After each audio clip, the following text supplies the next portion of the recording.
5, -5. What's the kind of I'm live. Hey everybody, what's going on? Seth Miranda at LastXWitness here on Instagram. With this live view, one question I'm getting a lot is about light meters, whether it's in the demo space, whether it's DMs here, emails, whatever. You seem to always want to know what's a light meter, how to use a light meter, what's the deal with light meters? Are they even relevant anymore? And the answer to that is absolutely yes, completely yes.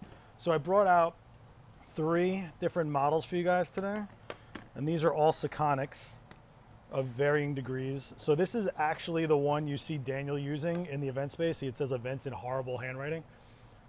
This is, it's my handwriting, it is.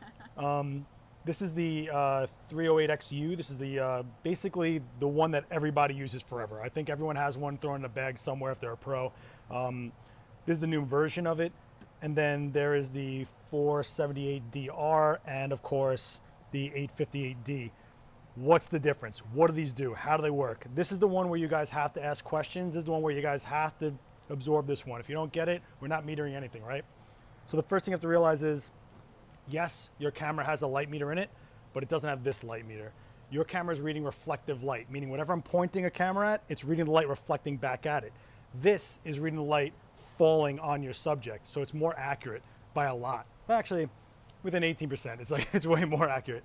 But the real key to these is that it measures flash, and if you're using multiple lights, you can get ratios, figure out what you want to use as your key, what is your fill. Do you want that hair blown out from that hair light you put in the back? Do you want it to match?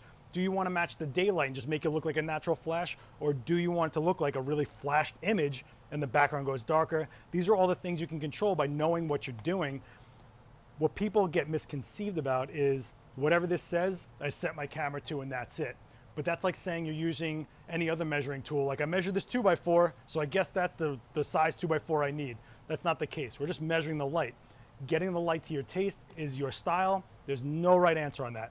But let's get to like how these work. So this is your actual sensor. This is the dome. You can take the dome and slide it off. The difference between the dome on and the dome off is that I would keep it on if I was shooting something 3-dimensional like a human face, a model, a statue, an item. If I'm shooting a document or a painting or something flat, I would go right to that. That's it. Right here is your shutter speed.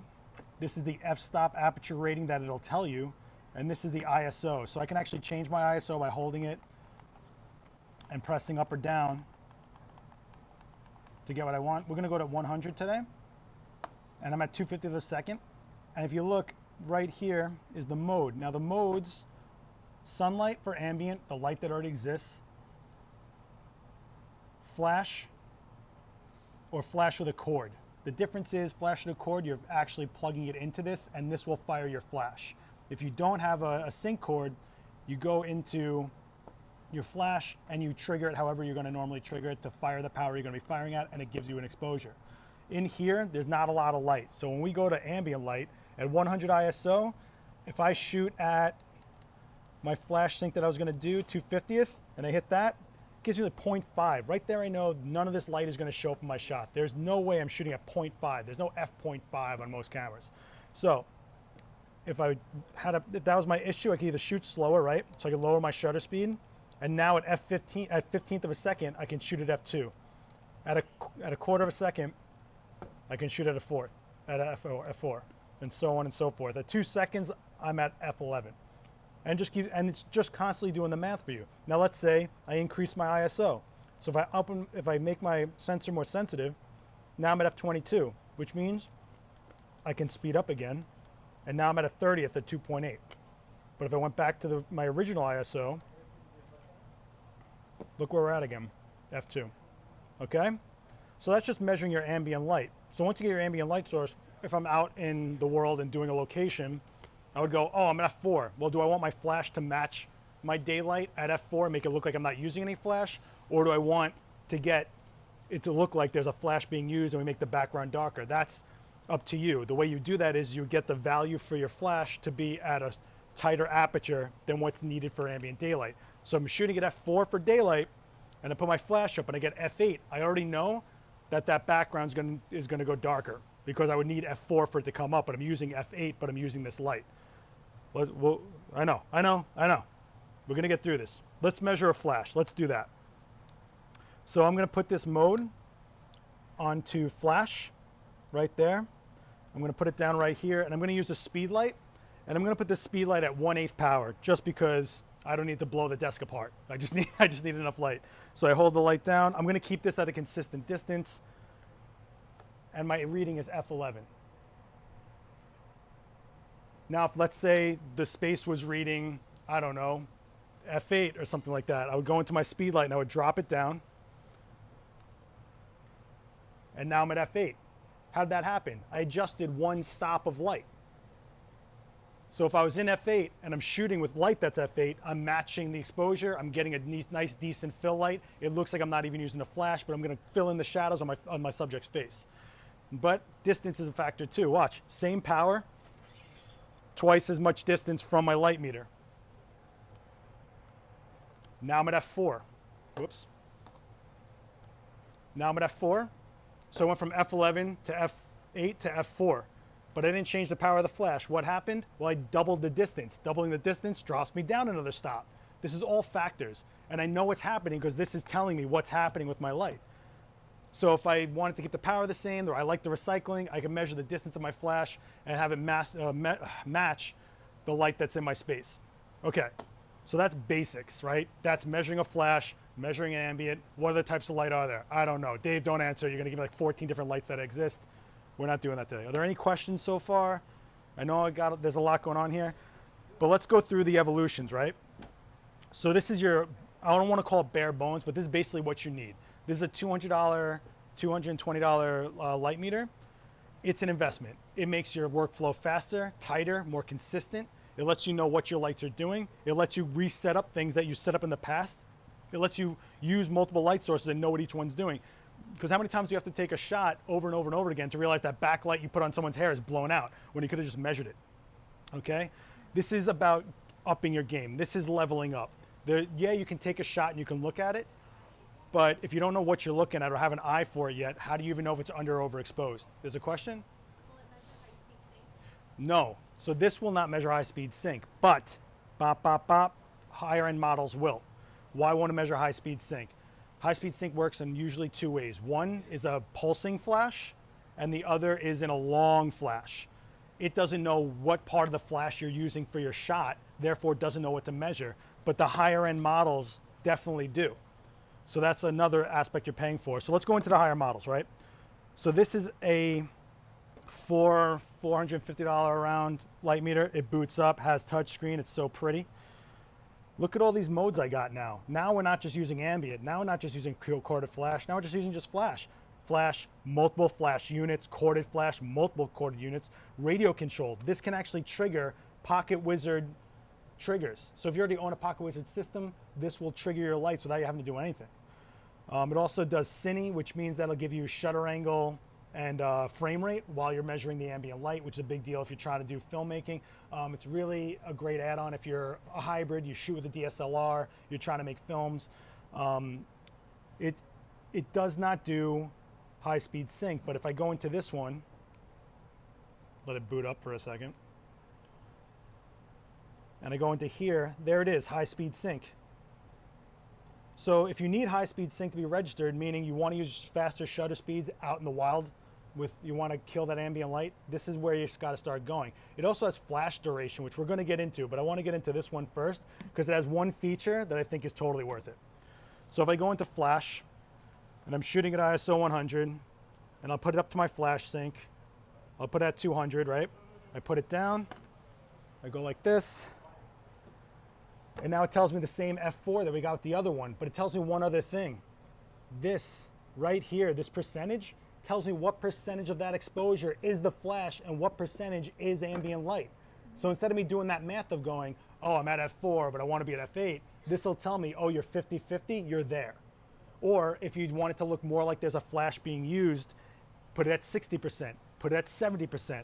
The higher you go in percentage, the more the flash is prominent as your exposure, meaning the background keeps going darker and darker. So if you want that epic drop shadows in the eyes and that strong look, you want that flash to overtake. You don't want that ambient light source to really make it look like an even image. You want the percentage to go from 60, 70, maybe even 80%. Every 10% on this is one stop difference. Crazy, right? The other thing this thing does is really cool is it has an analog scale. So even though it gave me F4, I can visually see how many stops away I would have to be before it starts clipping, meaning I'm losing my highlights, losing my shadows, all sorts of things. Okay, so I feel like if you're really serious and you already played with LiteMasters and you get it, go for the next level. Get the percentage ratings, make your workflow faster. And if you are in the Pocket Wizard family, this will fire your lights. So I figure like this is actually the newest version of what I kind of started with, the 358, 308. No, 358. This is the 308. So now what's the difference between this and this? I know, we're getting crazy now. So this is about a $600 unit. Not only do you get the high-speed sync, but we get flash duration. This is enormous if you're shooting action. Whoa, whoa, everybody all right? You're shooken up? Everybody dizzy? Flash duration will show you how long the flash is actually active for near an exposure. You think that 1,000th of a second is fast, but it's not. If you're trying to freeze water dropping, you need at least 3,000 to 4,000th of a second time. That's what this is gonna measure for you. So at this power, let's go into flash. I'm at ISO 100 again. Also the touchscreen's kind of cool. I'm like new to this. I'm so used to like dials and things.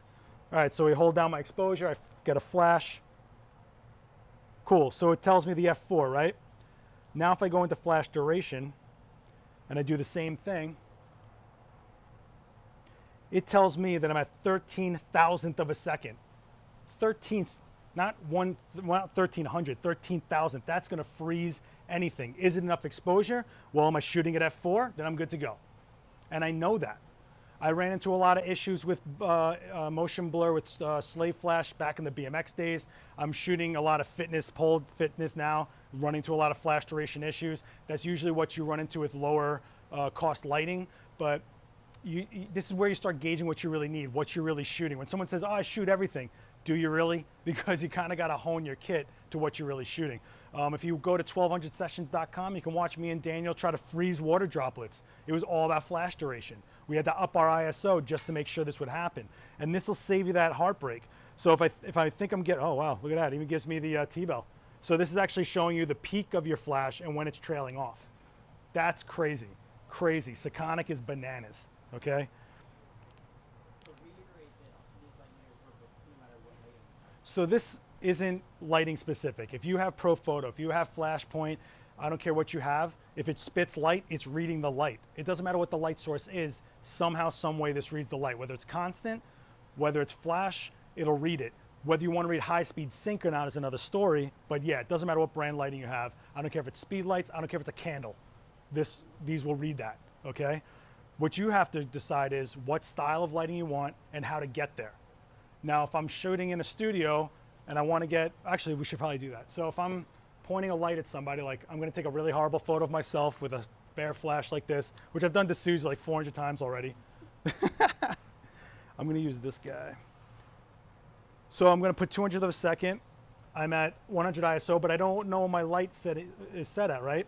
A lot of people will point towards the camera to get like an idea, or you could point towards the light to get just this light. When you're doing multiple light sources, it's a good idea to do each light individually, but what's really cool is these have multiple light source capability. It can actually average out multiple light sources in one shot. So that's another aspect of going to the next level with it. So if I just go like this, it's telling me it's 5.6 towards camera. So now I know a starting point, right? If I go like this towards this side, it's telling me 5.6, but now I have a shadow side. This is my highlight side. If I do this, it tells me I'm F4 on this side. That's not even enough of a crazy ratio. That'll let you know, am I gonna lose this shadow completely? If this said 1.4, I know this is going to dark black shadow because F5.6 to 1.4 is a humongous difference in exposure, right? Or what we could do is, I could put it back here, right? Actually, let's play a real game. Let's put this up to like ISO, I don't know. Let's do 3200. Let's be able to read this light in the space. So light in the space says 5.6, right? Well, this light is reading at 5.6, right? But it was reading at 5.6 at ISO 100. I guarantee you we're gonna blow my face to death here. f32. That's like cranking some lenses don't even go to f32, okay? But I also know that if I dial this down, because it's at 16th power, if I dial this down to 1/28th power, which is as low as this particular unit goes, and I step back a little bit, and I long arm it like a selfie, because got to do those, right?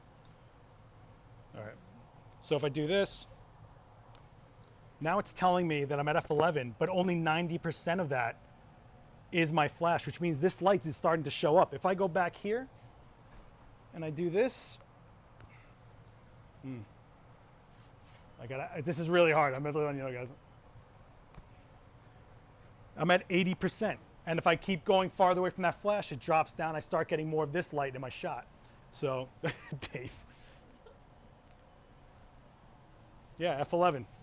So we're seeing what affects our light, right? How many times have you guys been shooting with an off-camera flash, you're not so experienced with it, you move it back just a little bit, all of a sudden your picture gets really dark. Well, over time you'll know, oh, that's one stop or whatever, you'll feel it out. But you can dial it in, you can really get to know your lighting. You can really know the capability of your lights. And you can actually also figure out, well, was it camera shake or was it flash duration? That's the security system, don't worry about it. Are there any questions? I know we did a lot, went through a lot of stuff. I know, boobies, it's okay. Oh, wait, I didn't even go into this guy. Okay, this part's cool, if you're a nerd. Okay, so remember I said this is incident light metering? The way I try to remember it is, look, an incident happened, an incident hit my face. This is reading the light falling on my subject. Well, this has a reflective meter in it. I can actually look through this and spot meter. Like I'm looking at Maya holding this phone, I'm looking at her eyelash right now. Well, I'm not using a flash, so let's do this. I'll boost up to 3000, let's do 2500 ISO. On Maya's eye, we have f4 on Maya's eye. Okay, so if I'm doing something super specific, I did this a lot in special effects. You're gonna think this is crazy, but the gleam of fake blood or zombie vomit, if it had, I just needed to know how much was gonna kick to the fact where it was all white highlight. So this is what I would do. I just keep banging a light on it and adjusting till I got where the highlights I wanted to be. Or when I shot fashion, they wanted a certain sheen or shine to the fabric. This got me there. This let me know where the highlights were blazing. Jewelry, things like that. You can actually really pick apart what you want to shoot. This was really helpful when I shot ballet. I would know how high up a dancer would have to be before her face was in exposure where I wanted it to be. So that would let me know where my lights have to go. And the more you get to know your lights that way, the faster you're setting up. There's no wondering where the light goes. You measured it 3 times, you know where it's going, you know? Are there any questions out there? Is there any comments, questions? What brand it is. So this is Sekonic, and I'm gonna say that if it's not Sekonic, I'm not sure it's a light meter. I'm just gonna say that. I mean, come on, Dave. The Molnoltas are old. Yeah, but if they want an inexpensive one. If you want an inexpensive one, so you can buy used light meters. Don't be afraid of that. I do feel that the digital ones hold up a little better than the analog because the cells that read light can actually die, so be weary of that. But if you're gonna invest in a light meter, I'm not kidding you, you have light meters your whole career. We were just talking about this. Me and Dan have the same light meter since like forever ago. I have the old version of this. You stay with them. There's something you invest in and it goes with your whole kit because it doesn't matter what camera, doesn't matter what lens, doesn't matter what light, this will always be there for you. It's your tape measure, all right? Be on point, you know? So. The price of this one? So, okay, this is $220. This is like the one that everyone should have just in case. Or if you're starting out, if you're a student, this is great, the 308.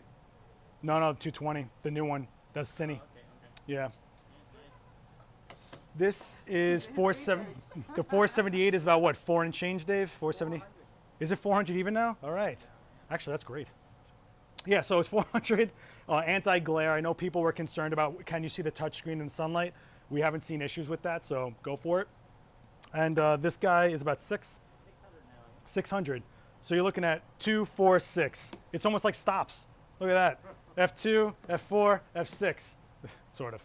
There are more expensive ones? There's way more expensive ones. The ones that are way up there are beyond crazy. You're talking about they actually measure color temperature. They'll tell you what gels to use by name. They'll tell you, it's actually for building lighting systems, both do Cine and photo.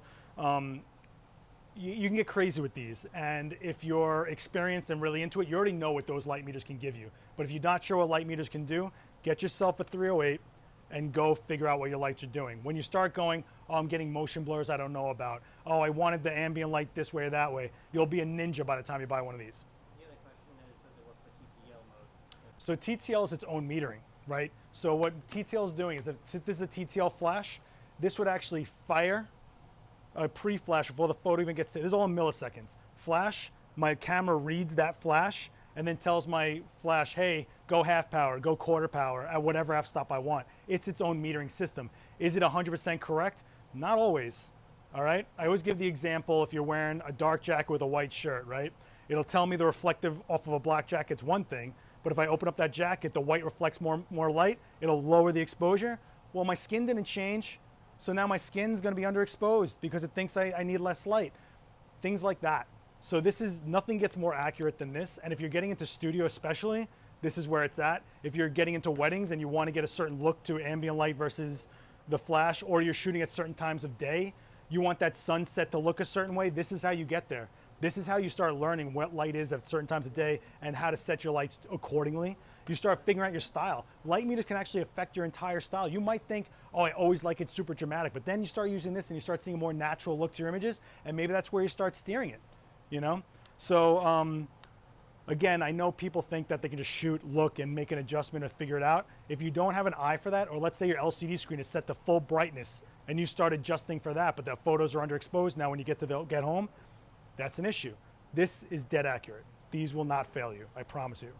Also, I know I went over this whole thing, but this is the same with that. So if I'm shooting something flat, I want to recess it.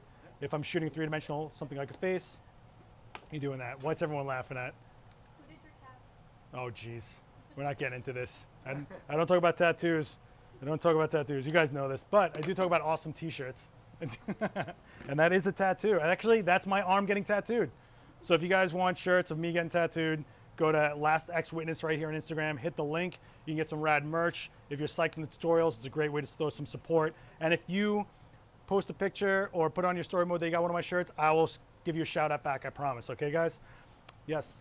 Someone said, can't experience replace a light meter? Experience can always help you and get you faster, but there's an infinite amount of situations that are out there. I don't think there's been times that I haven't gone, oh man, I never ever need a light meter. We've done things where you use firecrackers as light sources. How's your experience gonna be with that? You shot them maybe once?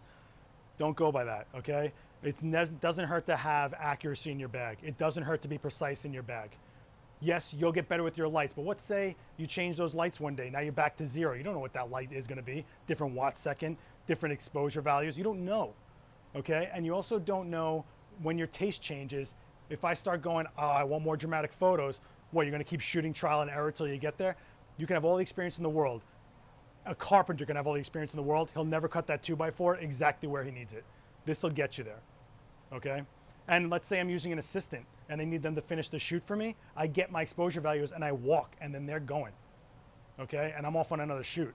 So I don't know why people fight light meters so much. I gotta say this, it's like 2 more seconds saves you like a 45 minutes or an hour on a shoot, and it's less money than you'd spend on a lens. It's easy, and this fits in my pocket. Gavin Hoey, every time, uses a light meter.